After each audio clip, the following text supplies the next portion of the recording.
Hello friends, middle east अब जल रहा है। वो जंग जिसकी चेतावनी सालों से दी जा रही थी, आखिरकार अब शुरू हो गई। हवा में मिसाइलें उड़ रहे हैं, शहर धू धू कर जल रहे हैं। इजराइल और ईरान, दो ताकतें, दो दुश्मन अब सीधे टकरा गए हैं। लेकिन ये एक सीमित टकराव नहीं है, ये वो आग है जो पूरे वर्ल्ड को अपने चपेट में ले सकती है।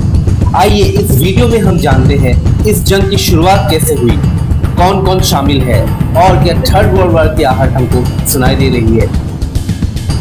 दोस्तों, 1979 से पहले ईरान में पहलावी डायनेस्टी रूल कर रही थी और वहाँ के राजा शाह थे। 1979 में ईरान में इस्लामिक रिवॉल्यूशन हुई, जिसके बाद रुहुल्लाह खोमेनी वहाँ के सुप्रीम लीडर बन गए और शाह को देश छोड़कर अमेरिका भाग जाना पड़ा।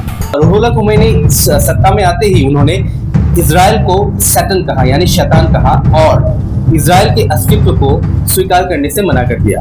इससे पहले इजराइल और ईरान के बीच अच्छे राजनीतिक और व्यापारिक संबंध हुआ करते थे, लेकिन रेवोल्यूशन के बाद दोनों देश एक दूसरे के दुश्मन बन गए। ईरान कई सालों से न्यूक्लियर एनर्जी और वेपन्स पर काम चला रहा है।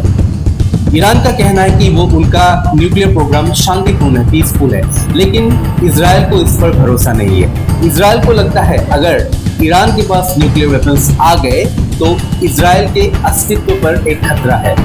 इसलिए इजराइल ने कई बार ईरान के न्यूक्लियर साइंटिस्ट की हत्या करवाई और स्टुक्सनेट जैसे साइबर अटैक्स भी करवाए।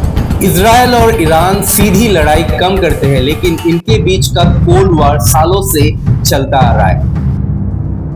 ईरान लेबनान के हिजबुल्ला, गाजा के हमास और यमन के हुथियों को सपोर्ट करते हैं और वो डायरेक्टली इजराइल को अटैक करते हैं। 2020 में अमेरिका ने कासिम सुलेमानी, जो कि ईरान के मिलिट्री हेड थे, उनको मार गिराया। इजराइल ने इस ऑपरेशन में अमेरिका का साथ दिया, जिससे ईरान भड़क गया। मिडिल ईस्ट में सिनारियो अभी थोड़ा चेंज हो रहा है। यूएई, बहरीन और मोरक्को जैसे अरब देश इजराइल के साथ शांति समझौता कर रहे हैं, जैसे कि अब्राहम अकॉर्ड्स। लेकिन ईरान को ये बात पसंद नहीं है, उनको ये शांति समझौता अपनी घेराबंदी लगती है। ईरान और इजराइल के बीच का ये जंग कब तक चलेगी?